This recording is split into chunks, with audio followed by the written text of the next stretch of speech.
오늘 하나님의 말씀은 창세기 50장 19절에서 21절까지입니다.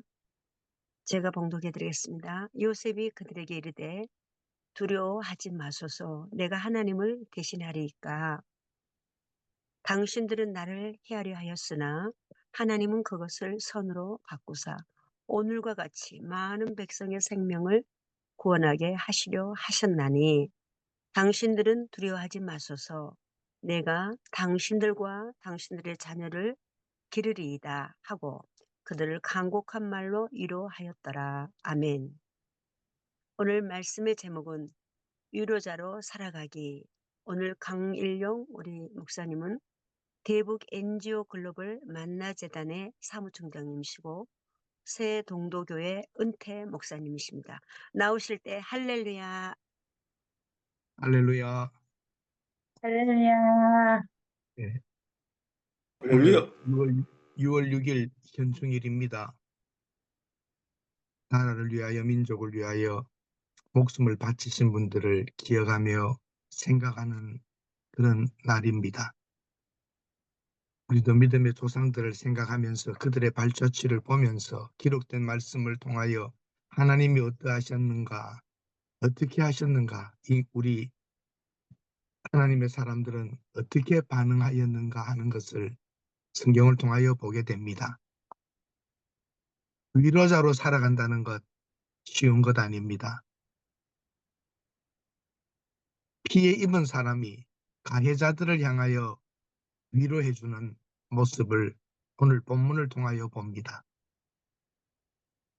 성경에 나타나 있는 여러 사람들의 성격, 그들의 행위, 그걸 보면 우리를 볼 수 있습니다. 어떻게 그렇게도 그들의 행동과 말과 마음가짐들이 우리와 같은지 연약한 것을 보게 되고 그 믿음으로 살았던 사람들, 믿음의 사람들을 또 한편으로는 본받고 부럽기도 합니다. 요셉의 많은 장점들을 성경은 기록해 놓았습니다. 역시 믿음의 사람은 다릅니다.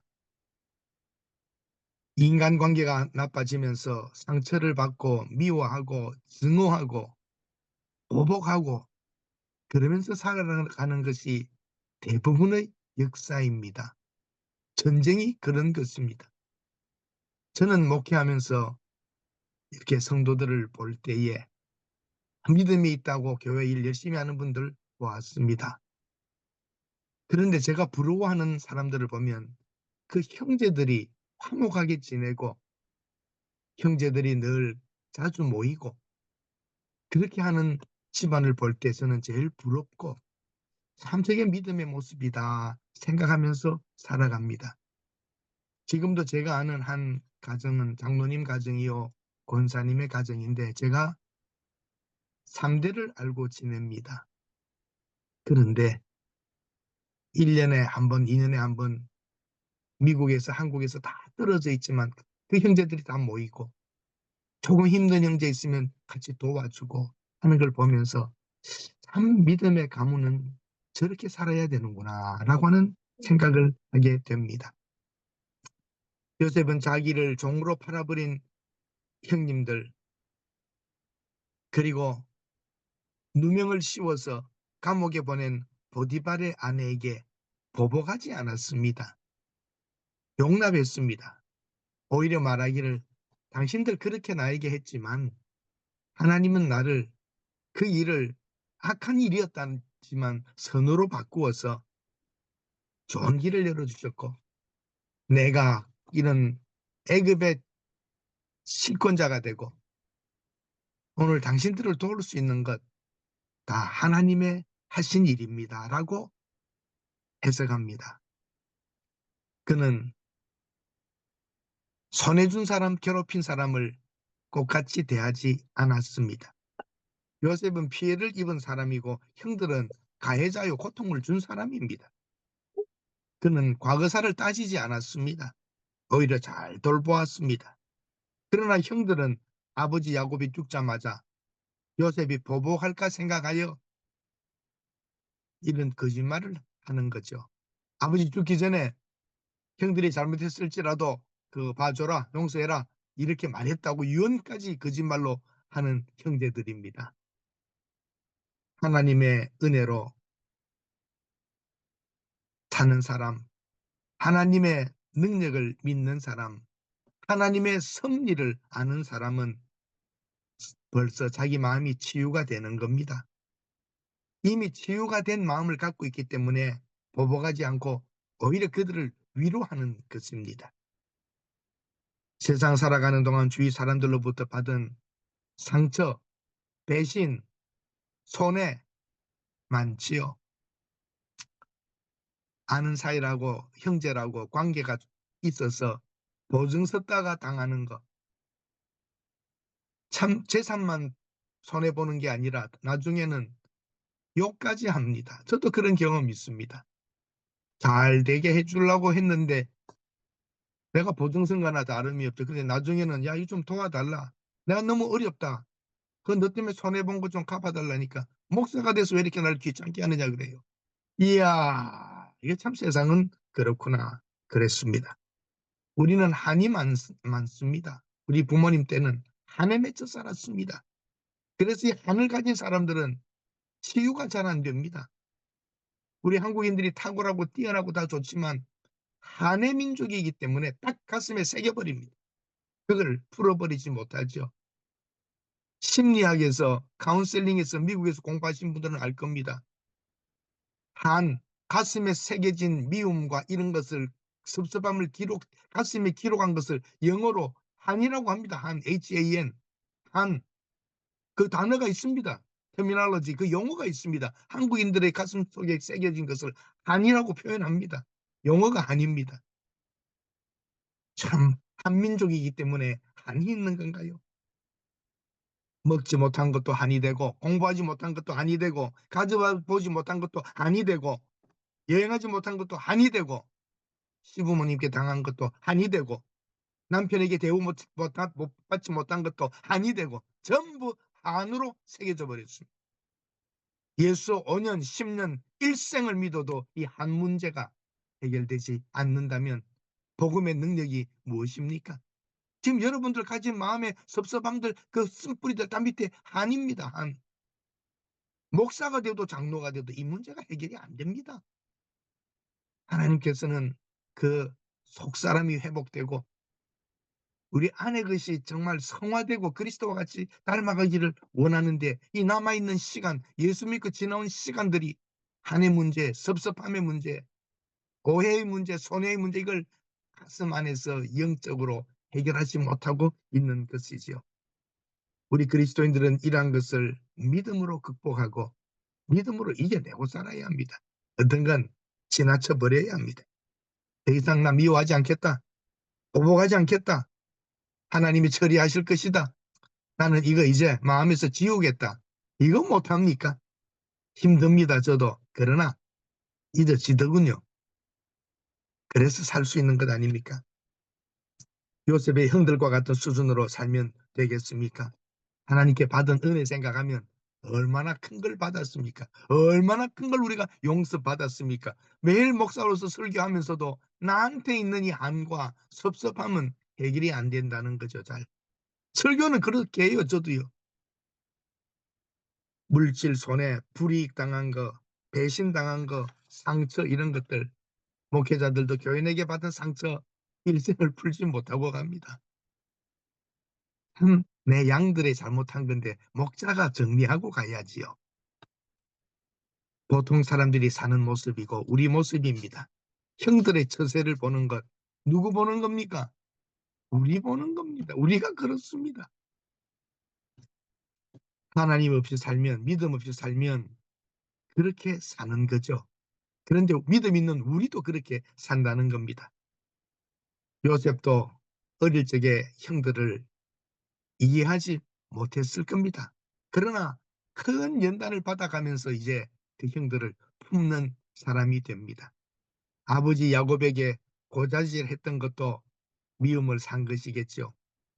형들 입장에서 보면 편애했고 잘난 척하는 동생이었을지 모릅니다. 그러나 혈육을 팔아버릴 정도로의 일이었을까요? 죽여버릴 정도의 일이었을까요? 그 포악함, 그 형들의 포악함, 열 형제의, 그거 우리가 볼 수 있습니다. 팔아버릴 만한 일은 아니었을 겁니다. 그들의 보세요. 오늘 아버지가 돌아가시기 전에 이랬습니다. 아버지 돌아가시니까 딱 행동이 달라지죠. 그동안 가만히 있었잖아요. 상황에 따라 행동합니다. 상황에 따라서. 아버지 살아계실 동안에는 요셉과 잘 지내고 그랬는데 아버지 딱 돌아가시니까 샥 바뀝니다. 아버지가 이렇게 했다고 상황에 따라 하는 행동 볼 때 정말 마음이 괴롭고 밉고 때려주고 싶습니다. 인간들 상황에 따라 바뀌는 것 보면 인간이 저럴 수 있어? 근데 그럴 수 있는 게 인간입니다. 여러분 그렇게 생각하셔야 됩니다. 어떻게 장로가 그럴 수 있어? 권사가 그럴 수 있어? 그럴 수 있는 게 인간입니다. 성경 보고 배우는 거 아닙니까 우리? 그럴 줄 몰랐는데 그럴 거 예상하고 살아야지요. 사람을 믿어야 됐는데 믿었는데 믿고 하나님을 믿어야지요. 사람을 뭘 그렇게 믿고 살아요. 그렇다고 불신하고 살자는 건 아닙니다만 능히 인간은 그럴 수 있는 게 인간이죠. 요셉은 효자이기에 아버지 살아계시는 동안은 보복을 안 했을까요? 돌아가신 이후에도 보복 안 하려고 했을까요? 요셉은 변함이 없습니다. 상황에 따라 행동하는 인간을 볼 때에 참 받아주기 힘들어요. 또 그는 두렵게 삽니다. 보복하지 않을까 늘 그런 생각을 하고 살았을 겁니다. 요셉이 언젠가는 아버지 돌아가시고 나면 우리를 보복하지 않을까? 여러분 옛 말이 있습니다. 맞은 사람은 발을 뻗고 자도 때린 사람은 발 뻗고 자지 못한다고. 요셉은 평안이 있었고 자유함이 있고 하나님의 능력과 축복을 알고 비록 형들이 나를 팔았지만 환난 때에 내 가문을 지키고 내 민족을 지키게 하셨구나 하는 그런 마음이 있었을 겁니다. 가해자도 고통이 있습니다. 너는 편하게 살지. 그도 인간이라면 쉽지 않을 겁니다. 보복하지 않을까 두려워가 사는 것, 상황에 따라 그렇게 살고 자기처럼 생각하지요. 한번 여러분 따라하십시다. 방송이지만 인간은 자기처럼 생각한다. 인간은 자기처럼 자기처럼 나는 생각한다. 자기처럼 생각한다. 요셉은 형들이 요셉 형님들은 자기처럼 자기 같으면 보복했을 거라 생각하기 때문에 요셉도 그럴 것이라고 생각하는 거죠. 요셉은 형들이 나를 죽이지 않고 고통스럽게 하지 않을 거라 생각하니까 형들에게 먹을 것을 갖다 주러 갔죠. 지금도 요셉은 내가 이만큼 베풀겠으면 형들은 좀 그래도 그렇게 생각 안 할 거야 할 텐데 똑같이 생각합니다. 요셉도 자기 수준에서 반응합니다. 웁니다. 그 형들의 모습을 보고 두려워하는 모습을 보고 가슴이 아픈 겁니다. 내가 이렇게 해줘도 형님들은 나를 이렇게 생각하나? 그게 슬픈 겁니다. 인간이 그럴 수도 있다는 건 알지만 그렇게 하고 이렇게 살아왔는데도 형들은 아직도 저렇게밖에 인간 생활을 하지 못하나?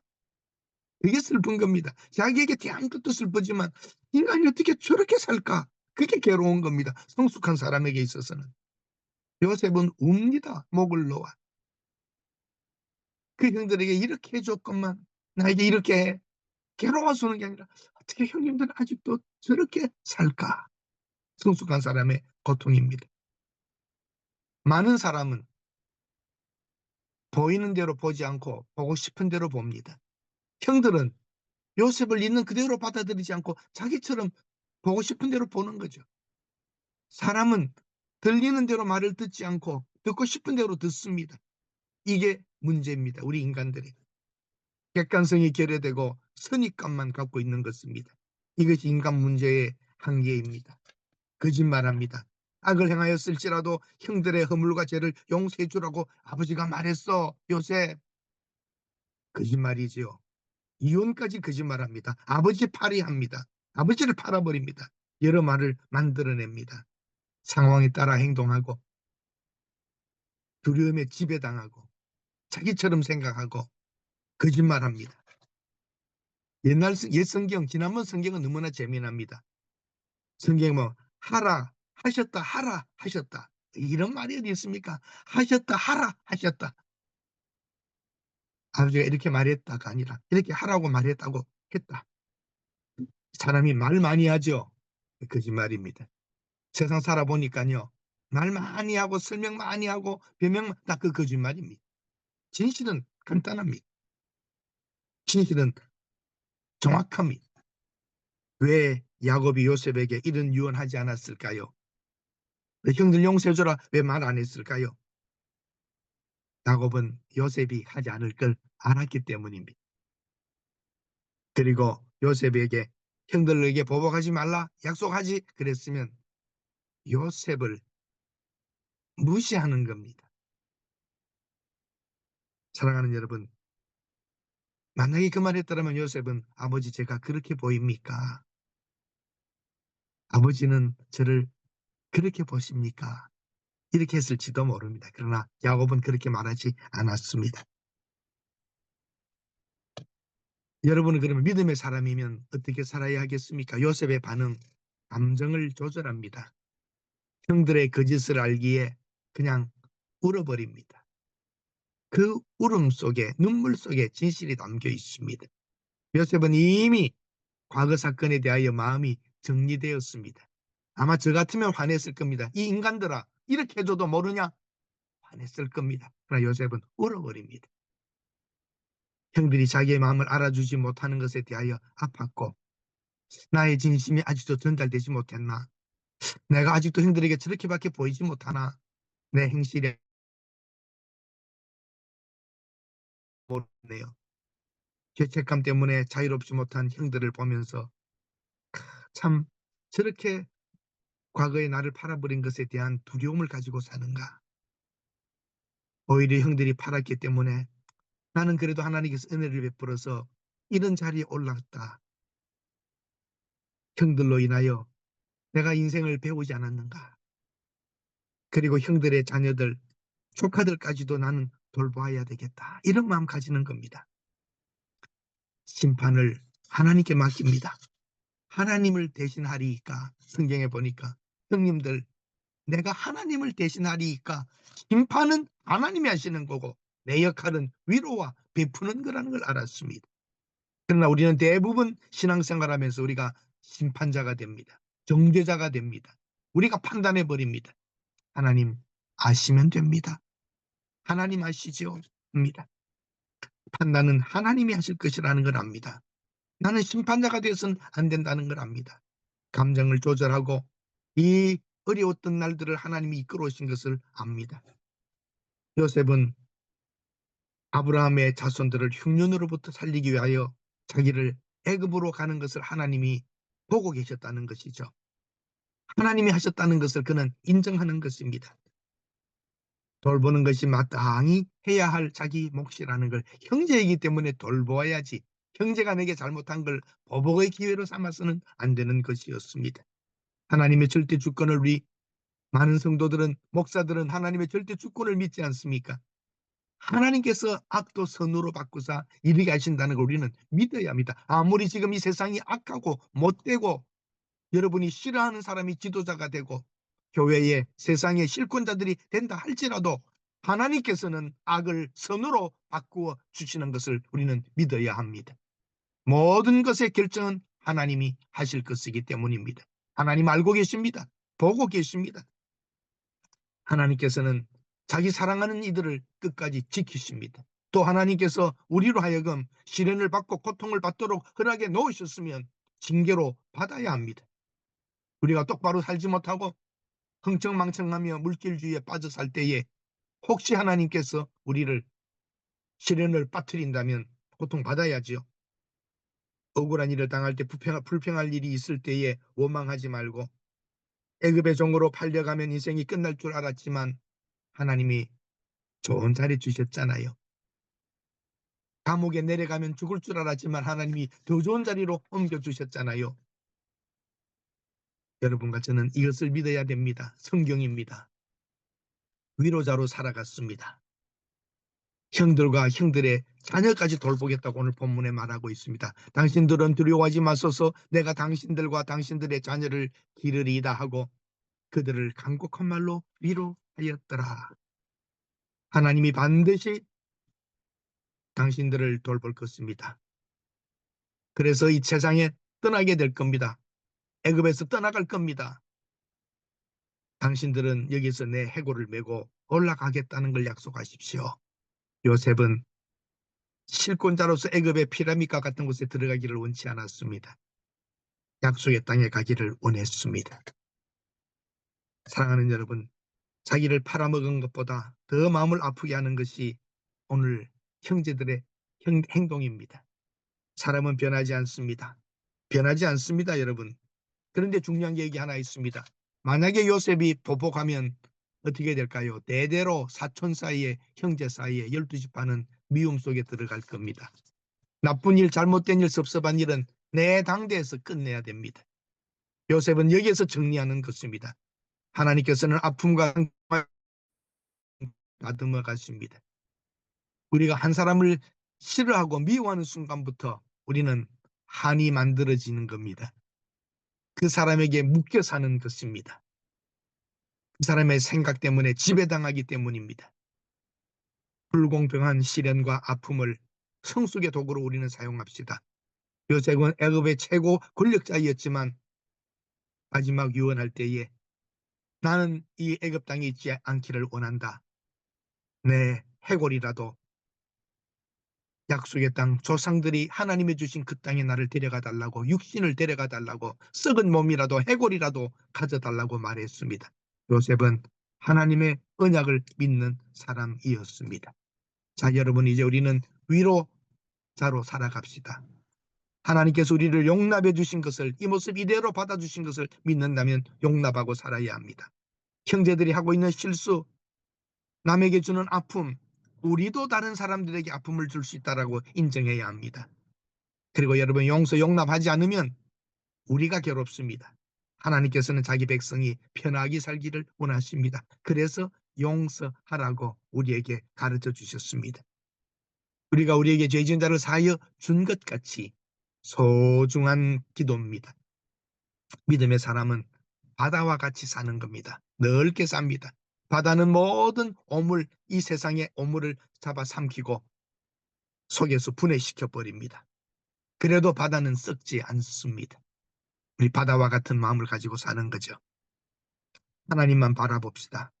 완전하게 안 되고 아직도 미움이 있어도 우리 속에도 아직 내가 덜 됐나 보다 하면서 오늘도 그리스도의 길을, 제자의 길을 걸어가는 겁니다. 선입관을 버리고 큰 사람으로 살아가야 합니다. 저는 한 가지 말씀을 드리고 마치려고 합니다. 예수님 제자 중에 베드로가 예수님을 3번 부인한 것 아시죠? 예수님이 대제사장의 뜰에서 베드로가 3번 부인할 것을 알고 계셨고 닭 울기 전에 3번 부인할 거라 그랬습니다. 그런데 그 대제사장의 집에서 저 제자들 중에 하나야. 저 사람 제자들 중에 하나일 것 같아. 나는 아니다. 나는 그를 알지도 못한다. 네가 말하는 말이 무슨 말인지도 모르겠구나. 베드로의 말입니다. 예수님이 바라보고 있습니다. 어쩌면 예수님의 눈과 베드로의 눈이 부딪혔을지도 모릅니다. 그래도 예수님은 잠잠히 그 모닥불 속에서 베드로를 바라보고 있었을 것입니다. 사랑하는 여러분, 어떠합니까? 뻔히 거짓말하는 거 들으면서도 우리는 빙그레 웃어야 됩니다. 고개 한번 흔들면서. 자기 중심적으로 살아가고 자기 마음대로 살아가는 사람들입니다. 여러분, 아픔이 있으시죠? 너무 힘드시죠? 왜 나만 겪는 고난이냐고 불평하지 마세요. 힘을 내세요. 힘을 내세요. 일어서세요. 일어서세요. 마음의 깊은 곳에 있는 한 이제는 틀 때가 되지 않았습니까? 요셉과 같이 형들이 그런 거짓말 행동을 해도 참 불쌍하다. 참 안 변하는구나. 하나님이 아실 것이다 하고 선악을 선으로 바꾸시는 하나님을 믿고 위로자로 살아갑시다. 기도하겠습니다. 하나님,